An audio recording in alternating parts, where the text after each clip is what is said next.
சற்று முன் கிடைக்கப்பெற்ற மிக முக்கியமான செய்தி ஒன்று வெளியாகி உள்ளது. அனைத்திந்திய அண்ணா திராவிட முன்னேற்றக் கழகத்தின் முன்னாள் அமைச்சர் செங்கோட்டையன் அவர்கள் தற்பொழுது அந்தர்வல்டி அடித்துள்ளார். அதிமுகவில் மீண்டும் OPS இணைய வேண்டும், வேறு வழியே கிடையாது, வெற்றியடைவதற்கு ஒரே வழி இதுதான் என்று திடீரென்று பாஜகவிற்கு கோரிக்கை வைத்திருக்கிறார். எடப்பாடிக்கு அழுத்தத்தை கொடுங்கள், எடப்பாடி சுயநலத்திற்காக செய்தால் அது அதிமுகவை மட்டுமல்ல பாஜகவையும் பாதிக்கும்.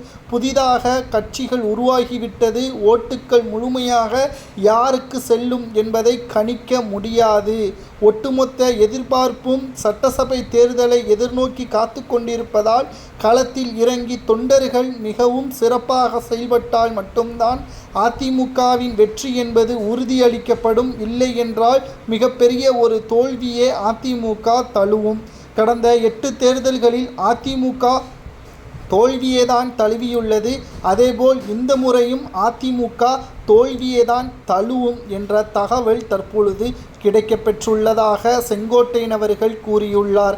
இதை நாம் சாதகமாக பயன்படுத்த வேண்டும் என்றால் கட்சியிலிருந்து நீக்கப்பட்ட OPS, சசிகலா, வைத்திலிங்கம், மனோஜ் பாண்டியன் இவர்களை கட்சியில் இணைக்கும் பட்சத்தில் அதிமுக தொண்டர்கள் இணக்கமாகவும் முழு முயற்சியுடனும் திமுகவிற்கு எதிராகவும் பிற கட்சிகளுக்கு எதிராகவும் மக்களிடம் அதிமுகவின் சாதனைகளை எடுத்து கூறுவார்கள். உட்கட்சி பிரச்சனை இல்லாமல் அதிமுக வெற்றி வழி என்பது மிகவும் சிறப்பாக இருக்கும் என்பதை செங்கோட்டையன் அவர்கள் திடீரென்று பேசியிருப்பது பதற்றத்தை ஏற்படுத்தி இருக்கிறது. அதிமுகவின் உட்கட்சியில் நடக்கக்கூடிய விஷயங்களை தான் தினம்தோறும் நாம் பதிவு செய்து வருகிறோம்.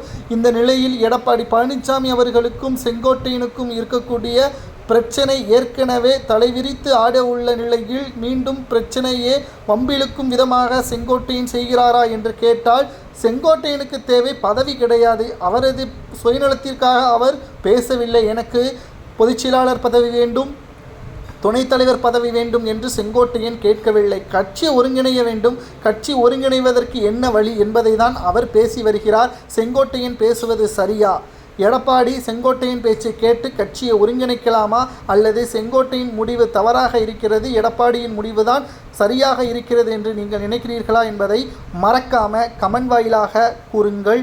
இதுபோல் அரசியல் செய்திகளை தெரிந்து கொள்ள மறக்காம ஒரே ஒரு சப்ஸ்கிரைப் மற்றும் லைக் பண்ணிருங்க. அதிமுக 2026 பெரும்பான்மையை நிரூபிக்க வேண்டும் என்றால் கூட்டணி அமைத்து விட்டது. ஆனால் தொண்டர்களுடன் ஒற்றுமை இல்லாதது வெற்றியை உறுதி செய்யுமா என்பதை கூறுங்கள்.